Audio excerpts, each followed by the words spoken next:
Internet ಯುಗದಲ್ಲಿ mobile phone ಎನ್ನುವುದು ಜೀವನದ ಅವಿಭಾಜ್ಯ ಅಂಗವಾಗಿ ಹೋಗಿದ್ದು ಪ್ರತಿಯೊಂದಕ್ಕೂ ಇದು ಅನಿವಾರ್ಯ ಎನ್ನುವಂತಾಗಿದೆ. ಶಾಲಾ ಚಟುವಟಿಕೆಗಳಿಂದ ಹಿಡಿದು ಬ್ಯಾಂಕ್ ಕೆಲಸ, ಸರ್ಕಾರಿ ಕೆಲಸಗಳು ಕೂಡ ಮೊಬೈಲ್ನಲ್ಲೇ ಮಾಡಿಕೊಳ್ಳಬಹುದಾಗಿದೆ. ಆದರೆ ಜನರು ಮೊಬೈಲ್ ಚಟವನ್ನು ಅಂಟಿಸಿಕೊಂಡಿರುವುದು ತುಂಬಾ ಆಘಾತಕಾರಿಯಾಗುತ್ತಿದ್ದು ಇದರಿಂದಾಗಿ ಹಲವಾರು ರೀತಿಯ ಆರೋಗ್ಯ ಸಂಬಂಧಿ ಸಮಸ್ಯೆಗಳು ಕಾಡುತ್ತಿದೆ. ಹಾಗಿದ್ದರೆ ಮೊಬೈಲ್ ಬಳಕೆಯಿಂದ ಆಗುವ ಪರಿಣಾಮಗಳೇನು ಎನ್ನುವುದನ್ನು ನೋಡೋಣ ಬನ್ನಿ.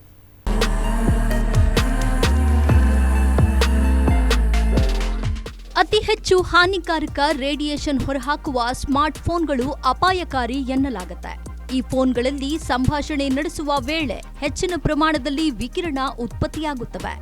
ಇದು ಮಾನವನ ಮೆದುಳಿನ ಹಾಗೂ ಆರೋಗ್ಯದ ಮೇಲೆ ನೇರ ಪರಿಣಾಮ ಬೀರುತ್ತದೆ ಎಂದು ಸಂಶೋಧಕರು ಎಚ್ಚರಿಸಿದ್ದಾರೆ.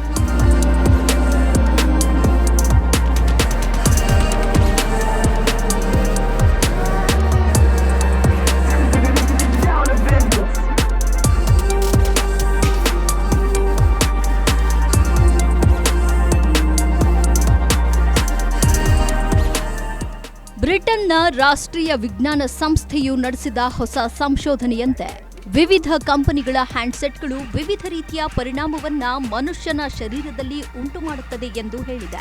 ಮೊಬೈಲ್ಗಳ ಆಂಟೆನಾಗಳ ರೂಪವು ನಿರ್ಣಾಯಕವಾಗಿದೆ. ಎತ್ತರದ ಆಂಟೆನಾಗಳಿಂದ ದುಷ್ಪರಿಣಾಮಗಳು ಕಡಿಮೆ ಎಂಬುದು ಅದರ ಅಭಿಪ್ರಾಯ. ಸೆಲ್ ಫೋನ್ಗಳನ್ನು ಮಿನಿ ಪ್ರಸಾರ ಸ್ಟೇಷನ್ಗಳೆಂದು ಹೇಳಬಹುದು. ಅದು ವಿದ್ಯುತ್ಕಾಂತೀಯ ತರಂಗಗಳನ್ನು ಕಳಿಸುವ ಹಾಗೂ ಸ್ವೀಕರಿಸುವ ಕೆಲಸ ಮಾಡುತ್ತದೆ.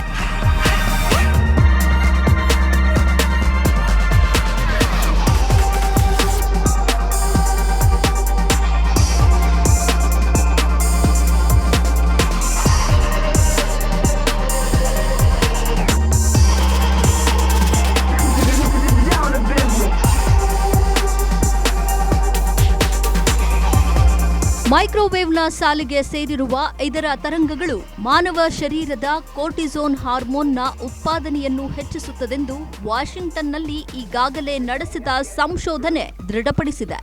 ಮನುಷ್ಯನ ಮಸ್ತಿಷ್ಕದಲ್ಲಿ ನಡೆಯುವ ವಿದ್ಯುತ್ ರಾಸಾಯನಿಕ ಕ್ರಿಯೆಗಳಲ್ಲಿ ವ್ಯತ್ಯಾಸ ಉಂಟುಮಾಡಲು ಮೊಬೈಲ್ ತರಂಗಗಳಿಗೆ ಸಾಧ್ಯವಾಗುತ್ತದೆಂಬುದು ಸಂಶಯಾತೀತವಾಗಿ ದೃಢಪಟ್ಟಿದೆ. ಕಾರ್ಮಿಕರಲ್ಲಿ ಶ್ರದ್ಧೆ, ಏಕಾಗ್ರತೆ, ಮಾನಸಿಕ ತನ್ಮಯತೆ ಕುಂಠಿತವಾಗುತ್ತದೆ ಹಾಗೂ ದೀರ್ಘ ಸಮಯ ಮೊಬೈಲ್ ತರಂಗಗಳನ್ನು ಸ್ವೀಕರಿಸಬೇಕಾದ ಶರೀರ ಭಾಗಗಳ ನಾಡಿಯ ಸ್ಪಂದನವು ಮಂದಗತಿಯಾಗಿ ನೌಕರರ ಏಕಾಗ್ರತೆ ಹಾಗೂ ಕಾರ್ಯದಕ್ಷತೆಯನ್ನು ಕುಂಠಿತಗೊಳಿಸುತ್ತದೆ ಎಂದು ಕೆಲವು ಕಂಪನಿಗಳು ನೌಕರರಿಗೆ ಕೆಲಸದ ಸಮಯದಲ್ಲಿ ಮೊಬೈಲ್ ಉಪಯೋಗಿಸುವುದನ್ನು ನಿಷೇಧಿಸಿದೆ.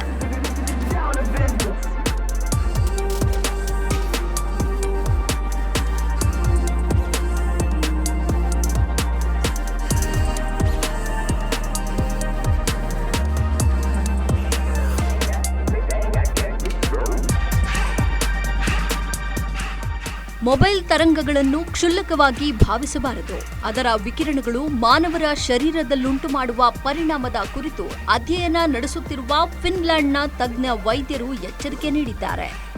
ಮನುಷ್ಯ ಶರೀರದ ಕೋಶಗಳ ಪೆರಿಂಟೀನ್ ಕೋಶದ ಘಟಕಗಳಿಗೆ ಕಿರಿಕಿರಿಯುಂಟಾಗಿ ಗೆಡ್ಡೆಗಳು ಬೆಳೆಯುವ ಸಾಧ್ಯತೆ ಇದೆ.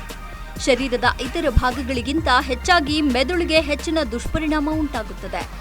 ಮೊಬೈಲ್ ಫೋನ್ ಉಪಯೋಗದಿಂದ ನನಗೆ ಮೆದುಳಿನಲ್ಲಿ ಗೆಡ್ಡೆ ಉಂಟಾಗಿದೆ ಎಂದು ಓರ್ವ ವ್ಯಕ್ತಿ ಸೆಲ್ ಫೋನ್ ಕಂಪನಿಯ ವಿರುದ್ಧ ನ್ಯಾಯಾಲಯಕ್ಕೆ ದೂರು ಸಲ್ಲಿಸಿದ ಘಟನೆಯು ಅಮೆರಿಕದಲ್ಲಿ ನಡೆದಿದೆ.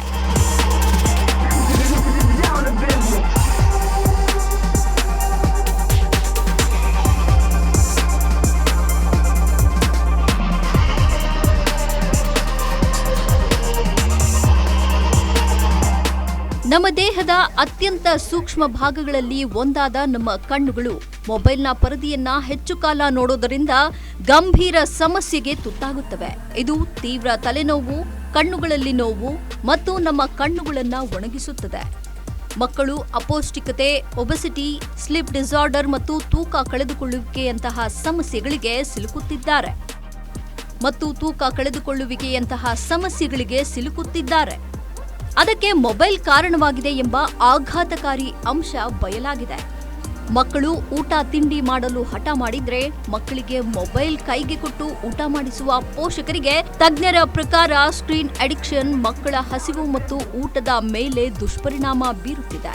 ಇದರಿಂದ ಮಕ್ಕಳು ಹಲವು ಸಮಸ್ಯೆಗಳಿಗೆ ಒಳಗಾಗುತ್ತಾರೆ ಎಂದು ಹೇಳಿದ್ದಾರೆ.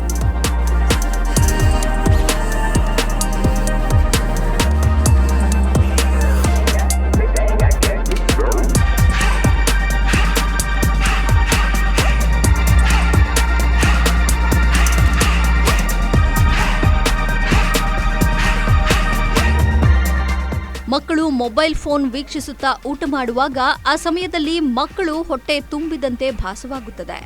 ಹೀಗೆ ಮೊಬೈಲ್ ಫೋನ್ ವೀಕ್ಷಣೆ ಮೂಲಕ ಊಟ ಮಾಡುವ ಮಕ್ಕಳು ಅಗತ್ಯಕ್ಕಿಂತ ಕಡಿಮೆ ಆಹಾರ ಸೇವಿಸಬಹುದು, ಇಲ್ಲವೇ ಹೆಚ್ಚಾಗಿಯೂ ಸೇವಿಸಬಹುದು. ಇದು ಮಕ್ಕಳ ತೂಕ ಕಡಿಮೆಯಾಗಲು ಅಥವಾ ಹೆಚ್ಚಾಗಲು ಕಾರಣವಾಗಿದೆ.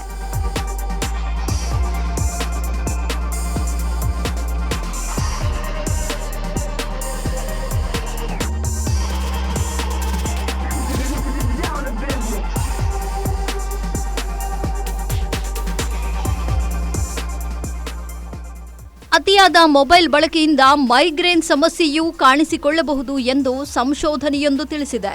ಯೂನಿವರ್ಸಿಟಿಯೊಂದರ ಸಮೀಕ್ಷೆಯ ಪ್ರಕಾರ ಅತಿಯಾದ ಮೊಬೈಲ್ ಬಳಕೆಯಿಂದ ಬಳಕೆದಾರರಲ್ಲಿ ಖಿನ್ನತೆ ಮತ್ತು ಆತಂಕ ಹೆಚ್ಚಾಗುತ್ತದೆ.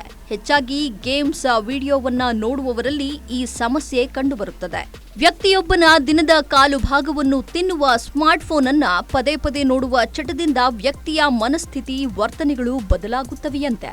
ಇದರಿಂದ ಖುಷಿಯ ಸಂದರ್ಭಗಳಲ್ಲೂ ಫೋನ್ ಹಿಡಿಯುವ ವ್ಯಕ್ತಿಗಳು ತಮ್ಮ ಸಂತೋಷವನ್ನು ತಾವೇ ಕಡಿಮೆ ಮಾಡಿಕೊಳ್ಳುತ್ತಿದ್ದಾರೆ ಎಂದು ಸಮೀಕ್ಷೆ ಹೇಳಿದೆ.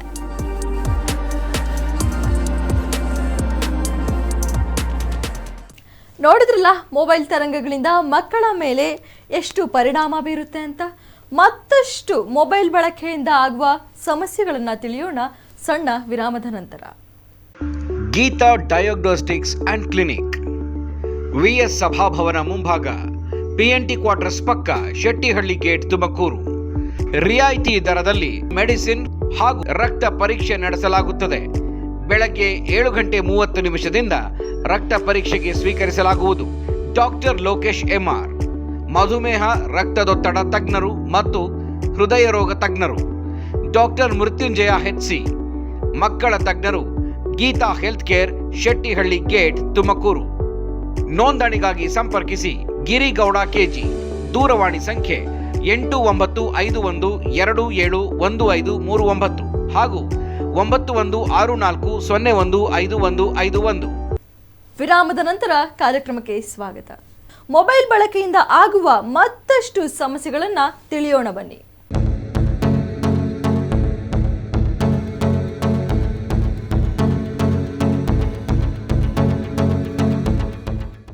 ಮೊಬೈಲ್ನಲ್ಲಿ ಮಾತನಾಡುವಾಗ ಇಯರ್ಫೋನ್ ಕಿವಿಗೆ ಸಿಕ್ಕಿಸಿಕೊಂಡು ಮಾತನಾಡುತ್ತೇವೆ.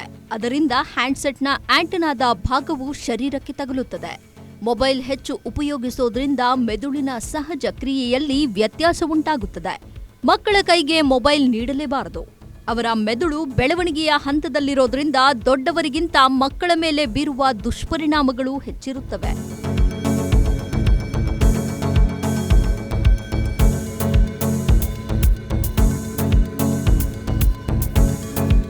ಗರ್ಭಿಣಿಯರು ಮೊಬೈಲ್ನಲ್ಲಿ ಸುದೀರ್ಘ ಕಾಲ ಮಾತನಾಡಬಾರದು ಹಾಗೂ ತಮ್ಮ ಹೊಟ್ಟೆಯ ಭಾಗದಲ್ಲಿ ಮೊಬೈಲ್ ಇಡಲೇಬಾರದು. ಗರ್ಭಧಾರಣೆಯ ಆರಂಭದ 3 ತಿಂಗಳ ಭ್ರೂಣಕ್ಕೆ ಮೊಬೈಲ್ನ ವಿದ್ಯುತ್ಕಾಂತೀಯ ತರಂಗಗಳು ತೀವ್ರ ಹಾನಿಕರವಾಗಿರುತ್ತದೆ. ರಬ್ಬರ್ ಟ್ಯೂಬ್ ಇಯರ್ಫೋನ್ಗಳನ್ನು ಉಪಯೋಗಿಸಿ. ಸಾಮಾನ್ಯ ಇಯರ್ಫೋನ್ಗಳು ಕಾಂತೀಯ ತರಂಗಗಳನ್ನು ಹೀರಿಕೊಳ್ಳುತ್ತದೆ. ಹ್ಯಾಂಡ್ಸೆಟ್ ಅನ್ನು ಒಮ್ಮೆಯೂ ಎದೆಯ ಬಳಿ ಇಟ್ಟುಕೊಳ್ಳಬಾರದು. ಮೊಬೈಲ್ ತರಂಗಗಳು ಅತ್ಯಧಿಕ ಪ್ರತಿಫಲನಗೊಳ್ಳುವ ಅವಯವ ಹೃದಯವಾಗಿದೆ. ಬ್ಯಾಗ್ನಲ್ಲಿರಿಸಿ ಹೃದಯದಿಂದ 50 ಸೆಂಟಿಮೀಟರ್ ದೂರವಿರಿಸಲು ಪ್ರಯತ್ನಿಸಿ. ಮೊಬೈಲ್ ಅನ್ನ ಸೊಂಟದಲ್ಲೇ, ಪ್ಯಾಂಟ್ನ ಕಿಸೆಯಲ್ಲೇ ಇಟ್ಟುಕೊಳ್ಳೋದು ಒಳ್ಳೆಯದಲ್ಲ. ಸ್ಥಿರವಾಗಿ ಈ ಭಾಗದಲ್ಲೇ ಮೊಬೈಲ್ ಇಡುವವರ ಬೀಜಾಣುಗಳ ಸಂಖ್ಯೆಯು 30% ಕಡಿಮೆಯಾಗೋದು ಕಂಡುಬಂದಿದೆ. ಫೋನ್ ಕರೆ ಮಾಡುವಾಗ ಸ್ವೀಕರಿಸುವ ಚಂದಾದಾರನು ಅದನ್ನು ಸ್ವೀಕರಿಸಿದ ಬಳಿಕವೇ ಮೊಬೈಲ್ ಅನ್ನ ಕಿವಿಗೆ ಇಟ್ಟುಕೊಳ್ಳಬೇಕು. ಲಿಫ್ಟ್, ವಿಮಾನ ಮೊದಲಾದ ಲೋಹಗಳಿಂದ ಮುಚ್ಚಿದ ಸ್ಥಳಗಳಲ್ಲಿ ಮೊಬೈಲ್ ಉಪಯೋಗಿಸಲೇಬಾರದು. ಏಕೆಂದರೆ ಇಂತಹ ಲೋಹದ ಗೋಡೆಗಳು ವಿಕಿರಣವನ್ನ ತಡೆದು ಮೂಲಕ್ಕೆ ಕಳುಹಿಸಿಕೊಡುತ್ತದೆ.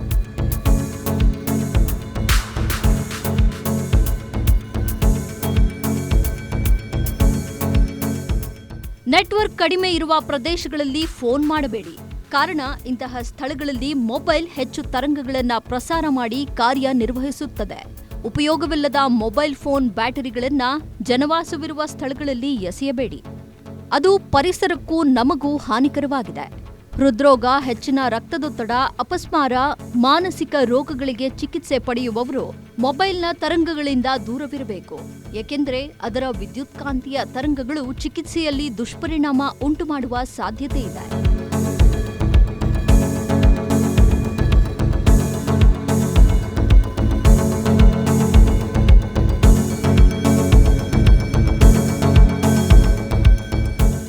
Alarm, fitness monitor, sleep monitor ಎಲ್ಲ ಮೊಬೈಲ್ನಲ್ಲೇ ಸಿಗುವಾಗ ಆ ಮೊಬೈಲ್ ನಮ್ಮ ಪಕ್ಕದಲ್ಲಿಯೇ ಇರಬೇಕಲ್ವಾ ಅನ್ನೋದು ಹಲವರ ವಾದ.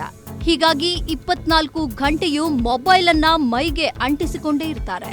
ವಾಶ್ರೂಮ್ಗೆ ಹೋಗಿ, ಬೆಡ್ರೂಮ್ಗೆ ಹೋಗಿ, ವಾಕಿಂಗ್ ಮಾಡಿ, ಜಾಗಿಂಗ್ ಮಾಡಿ, ಮೊಬೈಲ್ ಕೈ ತಪ್ಪೋಲ್ಲ. ಇದೆಲ್ಲ ಆಯ್ತು, ಕೊನೆಗೆ ಮಲಗೋವಾಗ ಆದ್ರೂ ಮಷೀನ್ಗೆ ಒಂಚೂರಾದ್ರೂ ರೆಸ್ಟ್ ಕೊಡ್ತೀರಾ? ಇಲ್ಲ, ಆ ಚಾನ್ಸೇ ಇಲ್ಲ. ಮೊಬೈಲ್ ಆಗ್ಲೂ ಕೂಡ ನಮ್ಮ ಪಕ್ಕನೇ ಇರ್ಬೇಕು. ಬೆಳಿಗ್ಗೆ ಏಳಬೇಕಲ್ವಾ? ಅಲಾರಾಮ್ ಹೊಡ್ಕೊಳ್ಳಿಲ್ಲ ಅಂದ್ರೆ ಎಚ್ಚರ ಹೇಗಾಗತ್ತೆ? ಒಂಚೂರು ಲೇಟ್ ಆದ್ರೂ ಎಡವಟ್ಟು. ಸೊ ರಾತ್ರಿ ಮಲಗುವಾಗ ಅಲಾರಾಮ್ ಇಟ್ಟು ಮಲಗುತ್ತಾರೆ. ಮೊಬೈಲ್ ಫೋನ್ಗಳಿಂದ ಹೊರಹೊಮ್ಮುವ ವಿಕಿರಣವು ಕ್ಯಾನ್ಸರ್ ಮತ್ತು ಟ್ಯೂಮರ್ನಂತ ಗಂಭೀರ ಮತ್ತು ಮಾರಣಾಂತಿಕ ಕಾಯಿಲೆಗಳಿಗೆ ಕಾರಣವಾಗುತ್ತದೆ.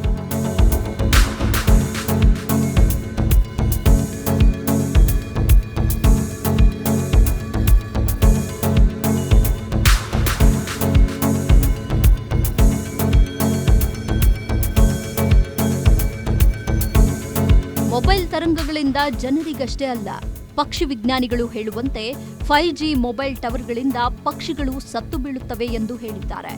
ಯುರೋಪಿಯನ್ ಯೂನಿಯನ್ನ ಸಂಸ್ಥೆ ಎಕ್ಲಿಪ್ಸ್ ನಡೆಸಿದ 97 ಅಧ್ಯಯನ ಹೇಳುವಂತೆ ಸೆಲ್ಫೋನ್ ಟವರ್ಗಳು, ಫೋನ್ ಮಾಸ್ಟ್ಗಳು, ವೈಫೈ ಮತ್ತು ಪ್ರಸಾರ ಟ್ರಾನ್ಸ್ಮಿಟರ್ಗಳಿಂದ ವಿಕಿರಣವು ಕೀಟ ಮತ್ತು ಪಕ್ಷಿಗಳ ದೃಷ್ಟಿಕೋನ ಮತ್ತು ಸಸ್ಯಗಳ ಆರೋಗ್ಯಕ್ಕೆ ಅಪಾಯಕಾರಿ ಎಂದು ತೀರ್ಮಾನಿಸಿದೆ.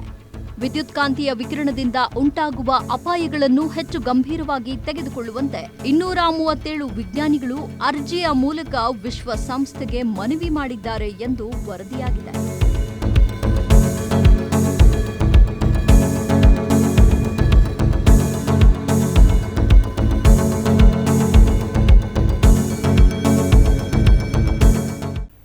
ನೋಡಿದ್ರಲ್ಲ ಮೊಬೈಲ್ ಬಳಕೆಯಿಂದ ಏನೆಲ್ಲ ಸಮಸ್ಯೆಯಾಗುತ್ತೆ ಅಂತ. ಈಗಿನ ಕಾಲದಲ್ಲಿ ಮೊಬೈಲ್ ಬಳಸದೇ ಇರೋಕ್ಕೂ ಆಗಲ್ಲ, ಹಾಗಂತ ಅತಿಯಾಗಿ ಬಳಸಿದ್ರೆ ಆರೋಗ್ಯ ಸಮಸ್ಯೆ ಕೂಡ ಕಾಡುತ್ತದೆ. ಅತಿಯಾದರೆ ಅಮೃತ ಕೂಡ ವಿಷ ಆಗುತ್ತೆ ಅಂತಾರೆ.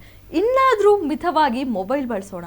ಇದೇ ಈ ಹೊತ್ತಿನ ವಿಶೇಷ. ಸುದ್ದಿ ಹಾಗೂ ಮನೋರಂಜನೆಗಾಗಿ ನೋಡ್ತಾ ಇರಿ ನಮ್ಮ ಕರ್ನಾಟಕ ಟಿವಿ. ಇದು ಕನ್ನಡಿಗರ ಭರವಸೆ.